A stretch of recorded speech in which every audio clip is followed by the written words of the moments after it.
Good morning and welcome to day 2 of our landmark series of hearings with drug company CEOs. Yesterday, we heard from the CEOs of three drug companies, Celgene, Bristol-Myers Squibb, and Teva. And what we learned was shocking. Drug companies are hiking their prices higher and higher and placing an even greater burden on the very patients who rely on these drugs to survive. We learned that these skyrocketing prices are simply unsustainable, both for government programs and American families. We also learned that claims by drug companies that their price increases are necessary for research and development are completely bogus. The internal company documents we obtained show that drug companies hike prices almost entirely for selfish reasons. They do it to meet internal revenue targets or to increase their own bonuses in some cases. Drug companies certainly spend some funds on research and development, but nowhere near the windfall profits they are bringing in as a result of their massive price increases. Finally, in the cases we examined yesterday, we learned that drug companies target our country for their biggest prices and for their biggest price increases, charging the American people more than the entire rest of the world combined. They do it simply because they can, because federal law currently bars our government from negotiating directly with drug companies to lower prices for Medicare. According to the nonpartisan CBO, allowing federal government to negotiate directly with drug companies could lower spending on brand-name drugs by about $456 billion.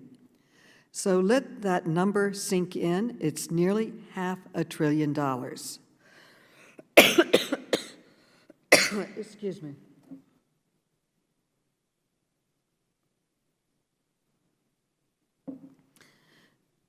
Today is day 2, and we will hear from 3 more executives.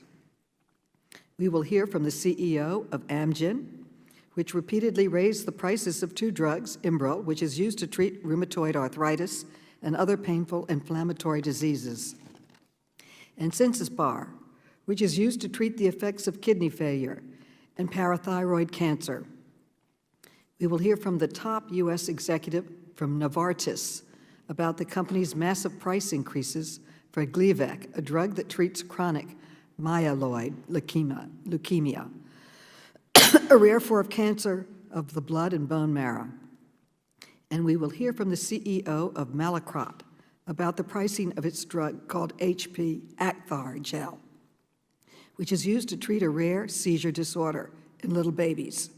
We're going to keep our opening statements short because we want to hear from the testimony from our guest, but now I would now like to honor and remember our former chairman, Elijah Cummings, who launched this investigation 18 months ago.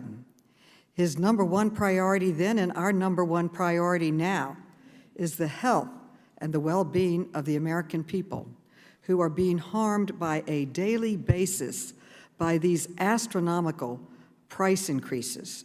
So I would like to conclude my statement by playing a clip of 3 individuals, patients and doctors, who are being directly and negatively affected by the actions of these 3 drug companies. And if we could now play that video and move quickly forward.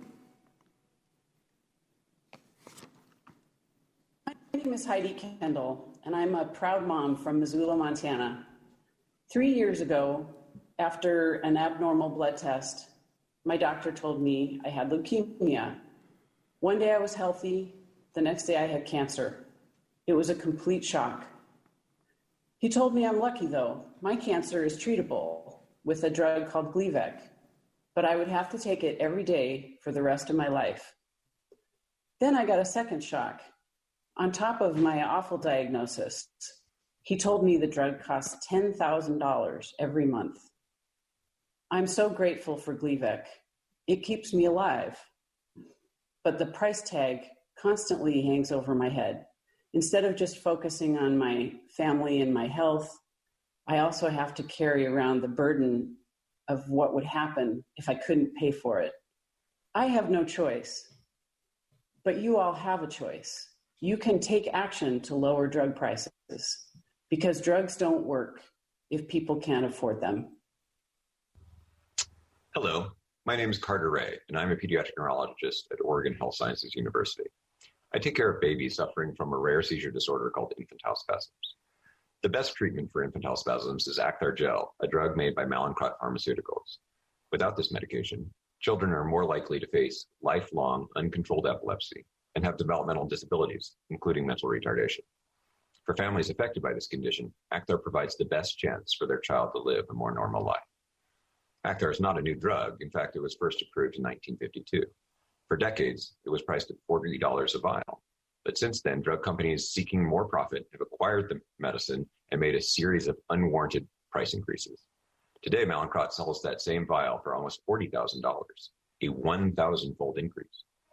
The price of that drug has impacted my practice and my patients in devastating ways. Almost no families can afford the $150,000 for a treatment course. For my patients, the cost delays their care, prolongs hospitalizations, increases seizures, and harms intellectual development.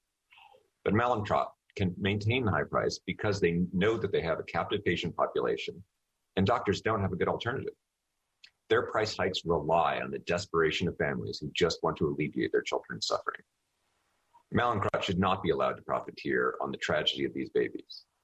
Thank you for listening, and I appreciate you addressing this issue. Hi, my name is Kip Burgess, and I'm from Chicago, Illinois. When I was 30, I was diagnosed with an incurable condition called psoriatic arthritis. To treat the constant pain from my disease, I take a weekly injection of a drug called Enbrel. When I'm on Enbrel, I don't have symptoms. I can ride my bike or scoop up my 1-year-old daughter, totally pain-free. I almost forget I'm sick.